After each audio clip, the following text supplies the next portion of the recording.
السلام عليكم ورحمة الله وبركاته. الحمد لله نحمده ونستعينه ونستغفره ونعوذ بالله من شرور أنفسنا ومن سيئات أعمالنا. من يهده الله فلا مضل له ومن يضلل فلا هادي له. أشهد أن لا إله إلا الله وحده لا شريك له، وأشهد أن سيدنا وحبيبنا وعظيمنا وقرة أعيننا ونور قلوبنا محمدا عبده ورسوله. اللهم فصل وسلم وبارك وكرم وعظم ومجد وتكرم على سيدنا محمد وعلى آله وصحبه أجمعين. سبحانك لا علم لنا إلا ما علمتنا إنك أنت العليم الحكيم. اللهم إني أعوذ بك من علم لا ينفع وعمل لا يرفع وقلب لا يخشع ودعاء لا يستجاب لها. Alhamdulillah, kita bersyukur kepada Allah Subhanahu wa taala. Malam hari ini Allah Subhanahu wa taala mengumpulkan kita di satu tempat yang mana di tempat ini Allah memuliakan kita untuk mengagungkan Allah, mengagungkan Nabi besar Muhammad sallallahu alaihi wasallam. In lam turid naila ma arju wa atlubahu min faidhi fadlika ma alhamtani talaba. Kalau Allah Subhanahu wa taala tidak menginginkan kebaikan bagi seorang hamba, maka Allah tidak akan mempermudah langkahnya untuk menjadi hamba yang baik. Ini adalah bukti bahwa sesungguhnya Allah menggerakkan kaki saya dan kalian di satu tempat yang mana tempat ini kita mengagungkan Allah dan memuji Nabi besar Muhammad sallallahu alaihi wasallam. Yakinilah bahwa sesungguhnya kita sudah memiliki satu tiket untuk memasuki surganya Allah. Ana 'inda husnul dhanni 'abdi falyadhunna bima syaa. Aku tergantung daripada prasangka hambaku, kata Allah. Kalau kamu berprasangka baik kepada Allah, maka kebaikan akan kamu dapati. Maka yakinilah pada malam hari ini bersama para ulama kita mengharap kepada Allah, ya Allah, jadikanlah kami termasuk orang-orang yang akan memasuki surgamu dengan keberadaan Nabi besar Muhammad sallallahu alaihi wasallam bersama kami. Begitulah nikmatnya pecinta. Pecinta kepada orang yang paling dicinta oleh Sang Maha Pencipta cinta, yaitu Allah Subhanahu wa taala. Fi jannatin ma syaqani min wasfiha illa likaunil hibbi fiha khayyama. Seorang ulama mengatakan, di dalam surga aku tidak rindu kepada apapun yang berada di dalamnya kecuali karena Nabi besar Muhammad sallallahu alaihi wasallam berada di dalamnya. Seorang ulama bernama Ibnul Farid, Allah Subhanahu wa taala berikan keindahan kepada beliau. Ketika akhir daripada hayat beliau, Allah Subhanahu wa taala perlihatkan tempat beliau di surganya Allah. Daripada istana-istana yang nikmat, daripada air yang mengalir yang luar biasa nikmat, beliau menangis.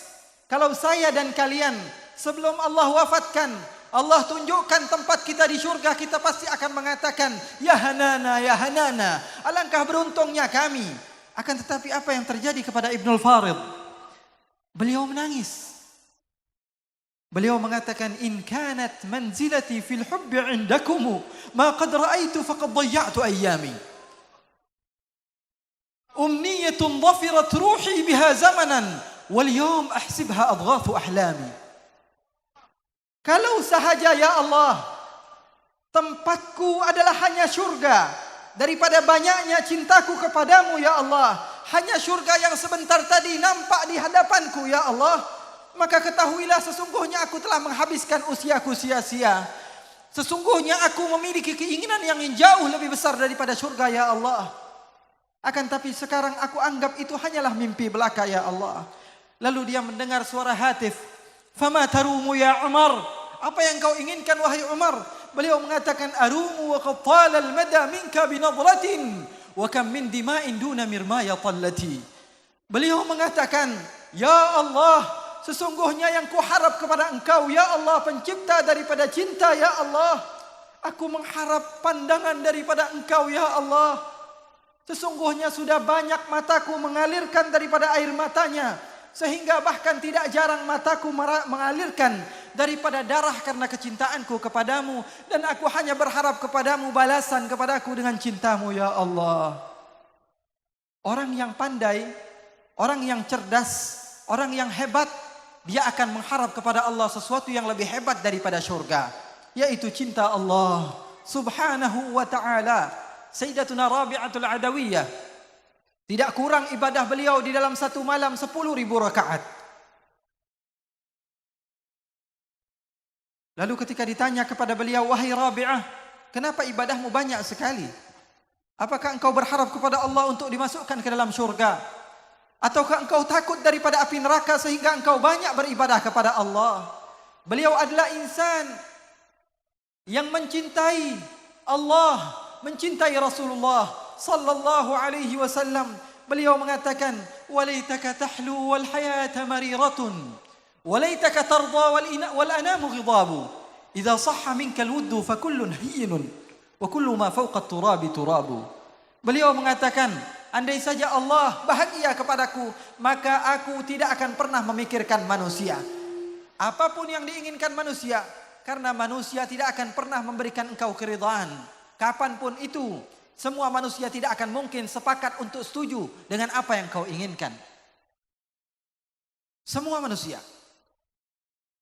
Maka pesan guru kami, Sayyidil Habib Abdullah bin Muhammad Baharun, bahwa sesungguhnya wahai anakku, jangan jadikan dirimu standar kebaikan atau keburukan, sehingga ketika seseorang satu jalan denganmu, kamu katakan mereka adalah orang yang benar.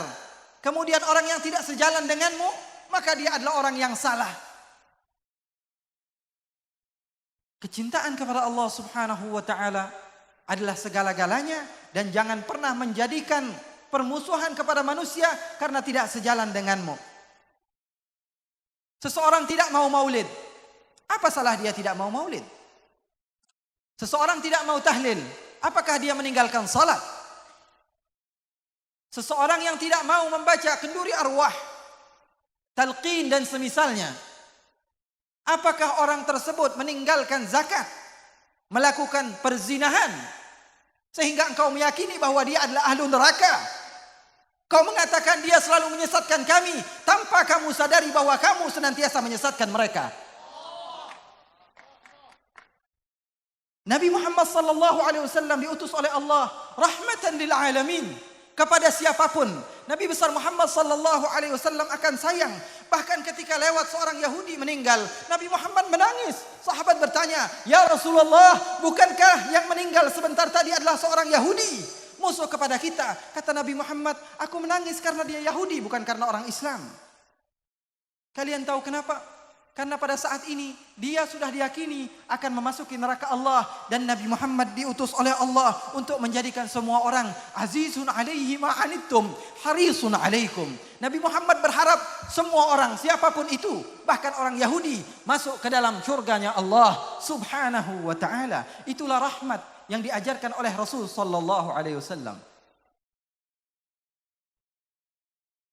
Oleh karena itu ikhwani wa akhwati, datangi mereka orang kafir sekalipun, untuk mereka tahu kenal kepada Nabi Muhammad. Man la araf ma'talaf, sama sekali orang yang kalau tidak kenal dia tidak akan pernah bercinta. Saya ceritakan tadi malam bahwa Abu Jahal setiap melewati satu tempat dan Rasulullah berada di tempat tersebut, beliau menutup matanya. Lalu sebagian sahabatnya bertanya, "Wahai Abu Jahal, apa yang kau lakukan? Setiap Muhammad lewat di satu gang, kamu tutup matamu dengan ridakmu." Apa jawab Abu Jahal? "Wahai fulan, kalau satu kali saja aku memandang Muhammad, pasti aku akan cinta kepada Muhammad. Kalau aku satu kali saja memandang kepada Nabi Muhammad, kepada Muhammad ibn Abdullah, aku pasti akan cinta kepada Muhammad." Bayangkan, bukannya dia yang tidak inginkan kebaikan, akan tapi Allah tidak inginkan kebaikan kepada hamba tersebut. Kenalkan kepada mereka siapa Nabi besar Muhammad sallallahu alaihi wasallam. Dengan menjadikan Nabi Muhammad sallallahu alaihi wasallam adalah insan yang terbaik, Sebagaimana di Majlis Taufik ini saya berbahagia sekali. Kalian senantiasa didoktrin oleh ulama-ulama kalian untuk mencintai Nabi Muhammad sallallahu alaihi wasallam.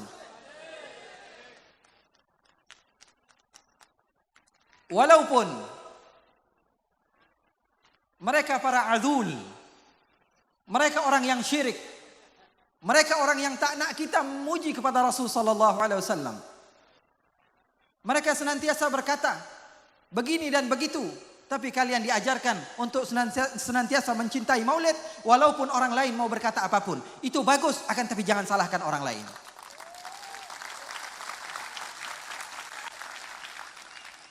Bawa mereka datang ke sini, perkenalkan siapa Rasulullah. Mereka tidak mau hadir di maulid Nabi, katakan kami sedang membaca sejarah Nabi. Mereka tidak mau membaca sejarah Nabi, katakan kami sedang membaca hadis Nabi.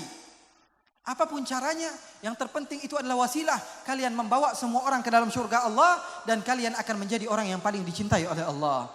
Kalau satu sahaja Nabi Muhammad mengatakan kepada Sayyiduna Ali bin Abi Thalib, wahai Ali, kalau satu saja kamu bawa dia ke dalam kebaikan, maka itu lebih baik daripada segala pun harta yang ada pada saat itu.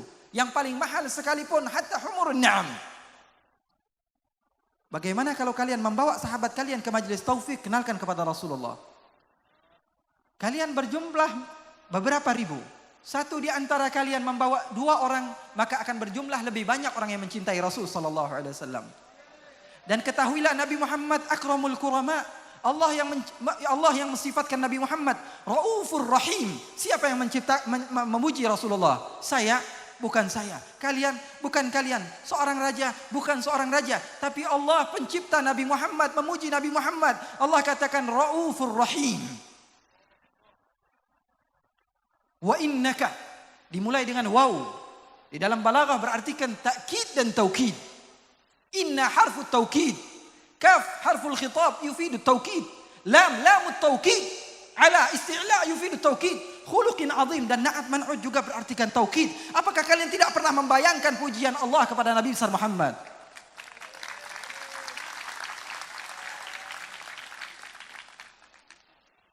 Allah marah kepada Nabi Muhammad dan Allah katakan, dan Allah ta'dib. Fahuwa ahsana ta'dibi. Sebaik-baiknya orang yang memberikan akhlak kepada Nabi Muhammad. Allah mengatakan kepada Nabi Muhammad di saat Nabi Muhammad memberikan izin kepada orang untuk tidak mengikuti perang. Allah katakan lima adzinta lahum. Kenapa engkau izinkan kepada mereka? Tapi Allah katakan, bayangkan Allah memuji Nabi Muhammad. Allah katakan afallahu anka lima adzinta lahum. Allah mulai dengan afallahu anka. Sesungguhnya aku sudah memaafkanmu wahai Muhammad. Dengan fi'il madhi yang berartikan sampai kapanpun aku akan memaafkan engkau wahai Muhammad. Lima adzinta lahum. Seakan-akan Allah mengatakan, ini hanya sekedar pertanyaan wahai Muhammad, kenapa engkau izinkan mereka tidak ikut berperang? Itu adalah akhlak yang ditekankan oleh Allah kepada umat Nabi Muhammad untuk senantiasa memuliakan Nabi Muhammad. Oleh karena itu, kenalkan kepada masyarakat bahwa sesungguhnya para sahabat di antara sunnah mereka memuliakan Nabi Muhammad sallallahu alaihi wasallam. Mereka tidak berani berkata sesuatu yang tidak pantas kepada Nabi Muhammad. Bayangkan ikhwani, di tempat kita ini sekarang sudah ada yang berani yang mengatakan bahwa sungguhnya Nabi Muhammad ayahandanya masuk ke dalam api neraka. Bayangkan, salah seorang di antara kita berani mengatakan bahwa sungguhnya ibunda Nabi Muhammad yang melahirkan Nabi Muhammad berada di dalam neraka. Bayangkan ikhwani, di antara salah seorang di antara kita ada orang yang datang ke Mekah mau ziarah kepada Rasulullah, mereka halang-halangi untuk kita berziarah kepada Rasulullah. Idza lil habib, ini adalah mengganggu kepada Rasulullah. Kalau kamu mau perhatikan sahabat Rasul sallallahu alaihi wasallam di dalam akhlak dan adab beliau kepada Allah, kepada Rasul sallallahu alaihi wasallam. Saya contohkan salah seorang di antara paman Rasulullah yang bernama Sayyidina Al-Abbas, paman Rasul sallallahu alaihi wasallam. Yang tua daripada Rasul sallallahu alaihi wasallam hanya sekitar 2 tahun. Sayyidina Al-Abbas adalah sahabat Rasulullah yang paling tinggi. Atwalu ashabi Rasulillah Sayyidina Abbas. Walakin ar-rasul idza masya ma'al Abbas talahu. Tapi Nabi besar Muhammad sallallahu alaihi wasallam kalau sudah berjalan dengan Sayyidina Al-Abbas, Nabi Muhammad seperti lebih tinggi. Kalian tahu tinggi Sayyidina Al-Abbas? Diriwayatkan bahwa sesungguhnya Ummu Abdullah ibunda daripada Sayyidina Al-Abbas, kalau menunggangi onta, Sayyidina Al-Abbas yang memegang daripada unta tersebut, tinggi istrinya dan Sayyidina Al-Abbas sama. Tinggi sekali. Dan dia lebih tua daripada Rasul sallallahu alaihi wasallam. Salah seorang bertanya kepada Sayyidina Abdullah bin Sayyidina Al-Abbas, "Wahai Abbas, man akbar? Anta atau Muhammad?" Seseorang bertanya kepada Sayyidina Al-Abbas, "Man akbar? Anta atau Rasulullah?" Kamu atau Rasulullah? Apa jawab Sayyidina Al-Abbas? "Huwa akbaru minni wa ana asannu minhu." Beliau mengatakan, Rasulullah lebih besar daripada saya dan saya lebih tua umurnya daripada Rasulullah sallallahu alaihi wasallam. Bahkan di dalam hal duniawi, sesuatu yang kita kira secara ilmiah beliau ini salah. Secara ilmiah salah. Naam, karena beliau lebih tua, lebih besar usianya. Akan tetapi beliau lebih mengedepankan adab kepada Rasul sallallahu alaihi wasallam. Sayyidina Hasan bin Thabit tidak mau berdiri kepada Rasulullah. Sayyidina Hasan bin Thabit, Rasulullah SAW perintahkan dia untuk tidak berdiri kepada Rasulullah. Tapi beliau menolak. Dan beliau mengatakan, "Qiyami lil azizi alayya fardun. Wa tarkul fardi mahu mustaqimu. Ajibtu liman lahu aqlun salimu. Yara hadal jamala wa la yaqumu." Beliau mengatakan bahwa sungguhnya berdiriku kepada Rasulullah adalah sesuatu yang wajib. Padahal Rasulullah melarang beliau untuk berdiri. Begitulah para sahabat mengedepankan akhlak dan adab kepada Rasul sallallahu alaihi wasallam, sehingga mengajarkan kepada kita bahwa sesungguhnya Nabi Muhammad sallallahu alaihi wasallam adalah sebaik-baiknya insan yang Allah Subhanahu wa taala ciptakan. Kalau sebagian mengatakan di dalam Bukhari bahwa sesungguhnya Nabi Muhammad sallallahu alaihi wasallam melarang, di dalam Bukhari Nabi Muhammad melarang. Nabi Muhammad katakan, "La tutruni." Jangan berlebihan di dalam memujiku. Nabi Muhammad yang memerintahkan. "Ya fulan, ya Ustadz sunnah, wahai kajian sunnah, kamu kalau mau membaca jangan dipotong. Kamu jangan baca la tatruni, jangan berlebih-lebihan di dalam memujiku, tapi teruskan hadisnya. Kama atarratin nasara Isa bin Maryam." Jangan berlebihan di dalam memujiku sebagaimana Isa bin Maryam dipuji. Nabi Isa dipuji dengan apa? Dikatakan anak Tuhan. Katakan kepada saya, siapa orang Islam daripada ahlu sunnah wal jamaah yang mengatakan Nabi Muhammad adalah anak Tuhan? Hada mantuqul hadis. Mafhumnya adalah ketika kalian berlebihan kepada Rasul sallallahu alaihi wasallam di dalam pujian, tidak sampai kepada batas menjadikan Nabi Muhammad anak Tuhan, maka itu adalah makmur. Kalian diperintahkan untuk memuji Rasul sallallahu alaihi wasallam. Oleh karena itu, ikhwani wa akhwat yang dimuliakan oleh Allah, sesungguhnya kecintaan mereka para sahabat kepada Rasulullah amatlah hebat. Bayangkan tadi Sayyidatuna Rabi'atul Adawiyah, beliau beribadah satu malam 10.000 rakaat. Ditanya, "Wahai Rabi'ah, apakah engkau inginkan syurga?" Beliau mengatakan, "Aku tidak mau syurga." "Apakah engkau takut dari neraka?" Beliau mengatakan, "Aku ibadah banyak bukan karena takut neraka." Ibadahnya banyak. Berapa ribu rakaat? 1.000 atau sampai 10.000. Banyak. Kita mengatakan banyak karena kita tidak biasa. Orang yang tidak mondok pesantren, dia akan melihat anak muda menghafal Zubat ibn Ruslan sebanyak 1.000 bait. Dia katakan, kamu hebat sekali. Kenapa? Karena tidak biasa. Anak pondok mengatakan biasa saja. Orang luar melihat seseorang menghafal Alfiyah ibn Malik sebanyak 1.000 bait. 1.000 bait kamu hafalkan. Kami 1-2 bait saja nggak bisa. Anak pondokan mengatakan, kami lebih daripada Alfiyah pun kami hafal. Karena biasa bagi kami.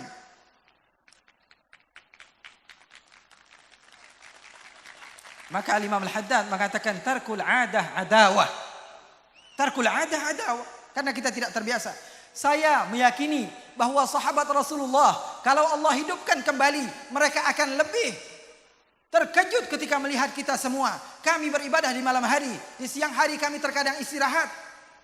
Begitupun para tabi'in. Akan tapi melihat orang pada zaman sekarang, lagi mau makan pegang handphone, selesai makan pegang handphone, mau tidur pegang handphone, bangun dari tidur pegang handphone, ke kamar mandi pegang handphone, lagi majelis pegang handphone.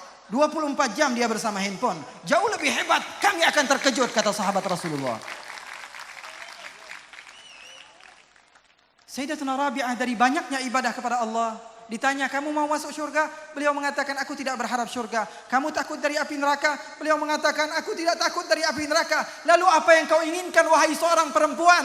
Beliau mengatakan, aku berharap kepada Allah. Nanti ketika semua makhluk Allah bangkitkan dan semua nabi duduk di atas singgasananya masing-masing, aku dipanggil oleh Rasulullah, wahai Rabi'ah, kemari engkau wahai Rabi'ah. Kemudian aku mendekat kepada Rasulullah. Lalu Rasulullah mengatakan kepada semua nabi, wahai semua nabi, lihat dari umatku yang perempuannya saja salat di malam hari sebanyak 10.000 rakaat. Aku ingin membanggakan hati baginda Rasulullah. Aku ingin menyenangkan hati baginda Rasulullah. Wa fi sahih uridat alayya a'mal ummati fa in wajadtu khairan hamidtullah. Fa'in wajadtu ghaira dhalik istaghfartu lahum. Setiap hari Senin dan Kamis sampai kepada Rasulullah amaliyah kita. Apakah kita sudah membahagiakan hati Rasulullah? Di pagi hari kita berdusta, di siang hari kita bermaksiat, di malam hari kita duduk bersama orang yang bukan mahram dengan kita. Kita berjalan senantiasa bermaksiat kepada Allah. Melihat orang yang berbuat baik datang ke masjid kita su'udzan. Apalagi orang yang biasa-biasa sahaja. Banyak laporan kita kepada Rasulullah. Tapi berharap keluar dari tempat ini insya Allah. Laporan kita kepada Rasulullah semuanya baik. Laporan kita semuanya baik. Sehingga Nabi Muhammad SAW berbahagia kepada kita. Nabi yang Allah sayangi. Kalau Allah memiliki Nabi Ibrahim yang digelari dengan Khalilullah. Kekasih Allah. Allah subhanahu wa ta'ala memiliki Nabi Muhammad Habibullah. Kalau sahaja Allah subhanahu wa ta'ala mengatakan kepada Nabi Musa mendatangi Fir'aun, kemudian mengatakan Rabbi syrah li sadri, ya Allah lapangkanlah dadaku. Ketahuilah Nabi Muhammad Allah katakan juga kepada Nabi Muhammad, alam nasyrah laka sadrak, wahai Muhammad aku lapangkan dadamu sebelum engkau meminta kepadaku. Kalau keindahan Nabi Yusuf membuat kalian merasa hebat sehingga waqatta'na aydiyahum, mereka memotong tangan-tangan mereka. Seorang ulama mengatakan bahwa sesungguhnya kalau sahaja wasahbu Zulaikha law ra'ayna jabinahu la'atharna taqti'il qalbi 'ala al-aidi. Kalau sahaja sahabat-sahabat Zulaikha dihidupkan kembali, lalu yang datang bukan Nabi Yusuf tapi Nabi Muhammad sallallahu alaihi wasallam, maka hati mereka akan terpotong sebelum mereka tak memotong tangan-tangan mereka. Ya Allah, muliakanlah mata kami, ya Allah. Ya Allah, muliakanlah mata kami, ya Allah. Mata kami yang senantiasa memandang kepada sesuatu yang haram. Mata kami yang jauh daripada Allah. Mata kami yang selalu bermaksiat kepada Allah. Kuatkanlah kami untuk memandang indahnya wajah Rasulullah. Wailul liman lam yarani yaumal qiyamah. Kecelakaan bagi mereka yang tidak mampu untuk melihat baginda Rasulullah. Janganlah jadikan kami termasuk orang yang celaka ya Allah. Karena kami takut ya Allah. Sayyidil Habib Umar bin Muhammad bin Salim bin Hafidh, beliau pernah mengatakan azab Allah terbagi menjadi dua. Beliau mengatakan pada saat Rauha di Malaysia, di salah satu majlis kami di Hawil Khairat di Malaysia, beliau mengatakan bahwa sesungguhnya azab Allah terbagi menjadi dua. Azab yang kabir, ada azab yang saghir. Azab yang besar dan ada azab yang kecil. Lalu salah seorang bertanya, apa azab yang kecil? Beliau mengatakan bahwa sungguhnya azab yang kecil adalah azab yang pernah terlintas di hati kalian, yang pernah terlintas di pikiran kalian. Kalian pernah membaca hadis bahwa sesungguhnya seseorang itu akan disetrika oleh Allah badannya, atau seseorang akan dipotong kemaluannya kemudian diadakan lagi kemudian dipotong lagi. Ataupun kalian pernah membaca seorang perempuan akan diletakkan besi yang panas di kemaluannya kemudian dikeluarkan lagi dan seterusnya. Masih mampu kalian fikirkan dan kalian bayangkan, ketahuilah itu adalah azab Allah yang kecil. Kalau syurga ma la ainun ra'at wala udhunun sami'at wala khatara ala qalbi bashar, ketahuilah bahwa sungguhnya azab Allah sifatkan azabun alim, azab yang menyakitkan, azabun azim, azab yang agung, azabun muhin, azab yang menghinakan. Ya Allah, jauhkanlah daripada kami azabmu ya Allah. Kami yakin Engkau telah memuliakan kami ya Allah. Lisan kami yang penuh dengan maksiat Engkau jadikan ya Allah mampu untuk memuji Rasulullah. Lisan kami yang penuh dengan maksiat Engkau jadikan ya Allah lisan kami mampu memanggil namamu ya Allah. Ya Allah, ya Allah, ya Allah. Nama Allah amatlah indah, ikhwani. Bahkan seseorang tidaklah perlu untuk menggerakkan daripada bibirnya untuk menyebut nama Allah. Akan tapi cari nama manapun, semua nama akan menggerakkan bibir. Tapi nama Allah, nama terindah. Hanya orang yang mendapatkan taufik, yang mendapatkan kenikmatan untuk menyebut nama Allah. Ya Allah. Diambil satu daripada huruf nama Allah akan menjadi lillah. Lillahi ma fis samawati wa ma fil ard. Diambil satu lagi daripada lillah menjadi lahu ma fis samawati wa ma fil ard. Diambil lagi lamnya Allahu la ilaha illahu. Allah subhanahu wa ta'ala adalah Tuhan yang senantiasa memberikan kebaikan kepada kita. Berharap Allah subhanahu wa ta'ala tidak mengeluarkan kita dari tempat ini kecuali dosa kita telah diampuni oleh Allah. Allahumma ja'al jam'ana hadha jam'an marhuma wa tafarruqana min ba'dihi tafarruqan ma'suma wa la taj'alillahumma wa la fina wa la minna wa la ma'ana syaqiyan wa la mahruma. Ya Allah, jadikanlah perkumpulan kami ini perkumpulan yang Kau cintai, ya Allah. Kami yakin dan kami berhusnudzan kepadamu, ya Allah. Kami tidak melangkahkan kaki kami dari tempat ini kecuali dosa kami telah habis, ya Allah. Kami berjanji kepada Allah, ya Allah, kami mencintai Rasulullah, kami menyayangi Rasulullah, kami menyayangi Rasulullah, kami senantiasa memuji Rasulullah. Jadikanlah kami termasuk orang-orang yang mampu berkumpul dengan Rasulullah. Ya Rabbi wajma'na wa ahbaban lana fi darikal firdaus atyabu mawdi'i. Ya Allah, jadikanlah kami dan orang-orang yang kami cintai bersama Rasulullah di sebaik-baiknya tempat. Wa sallallahu bijamalika wa jalalika ala sayyidina Muhammadin warzuqna kamalal mutaba'ati lahu zahiran wa batinan fi afiyatin wa salamah. Walhamdulillah.